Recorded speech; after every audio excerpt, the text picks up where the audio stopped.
Mais dites-moi, on ne comprend pas pourquoi Moscou choisit ainsi de se priver d'argent. Yves, en fait, la Russie n'a pas besoin de financement. Elle est littéralement noyée sous le cash depuis l'invasion de l'Ukraine. À la fin juillet, elle avait perçu 97 milliards d'euros pour ses ventes d'hydrocarbures, principalement de pétrole. C'est le Wall Street Journal qui nous apprend ça. En gros, c'est 40% de plus qu'avant la guerre. Si on s'intéresse au volume, elle vend aujourd'hui 7 400 000 par jour. C'est 600 000 de moins seulement qu'avant la guerre. Mais alors, vous nous dites que la Russie n'a jamais autant gagné d'argent avec ses exportations de pétrole et de gaz, malgré les sanctions qui la frappent. Non pas malgré les sanctions, mais à cause des sanctions.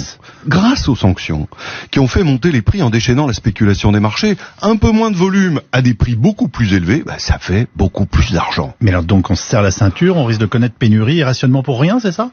Écoutez, j'aimerais bien vous dire le contraire, Yves, mais oui, les sanctions que nous payons cher avec l'inflation n'ont servi qu'à remplir les coffres de Poutine à des niveaux impensables. Jusqu'ici, ces sanctions pénalisent davantage les clients de la Russie que la Russie elle-même. Mais dites-moi, ce ne sont pas les Européens qui achètent?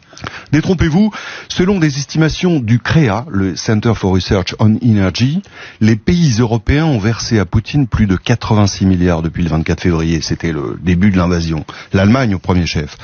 Et ça augmente à raison de 3 700 euros par seconde. Depuis le début de ma chronique, ça fait 1 minute 30, c'est plus de 300 000 euros qui sont partis d'Europe vers la Russie. Et c'est sans compter les autres clients.